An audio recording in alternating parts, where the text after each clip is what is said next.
l'haureu sentit.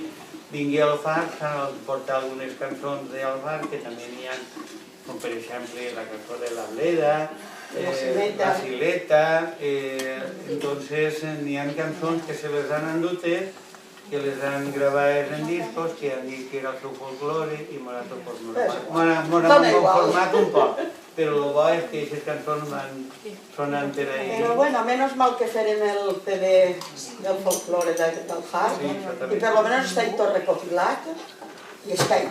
El portarem perquè el sentim que jo no sé. Tu el tens, i si no, te'l donaré jo.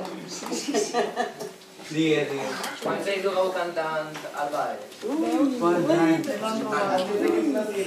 Pues jo, si en tinc quasi 102, pues... Molts, almenys 30. Perquè, bueno, només t'he de dir una cosa. En el Campello, només en el Campello, portem 19 anys anant tots els anys i encara no hem parat ningú any. I ne duguem 19, allí, en el Campello. Jo vaig parar l'últim any. Mira si estem anys anant. Tots els anys volen que anem tots els anys. Jo dic, ai, per si ja estem cansats.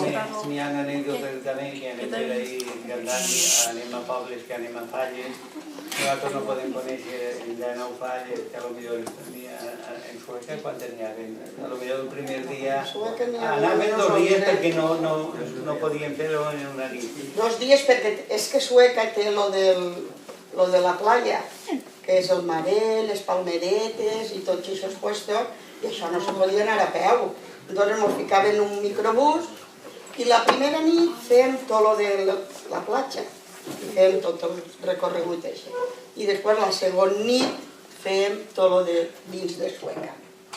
Una anècdota, un dia ens deixaren en una falla de la playa i se nos va l'autobús i a mitad volien que el Versaur diguera alguna cosa i el Versaur sabia que Jo dic, ai, me l'han deixat! era el casal de la playa tornar-nos i se'n tornaren a fer.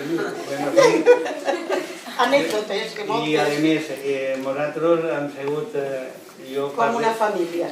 I 5 com una família. 5 és perquè és Tabal, Dolçaina, Cantaora i el Versaor. Som 5. Som 5.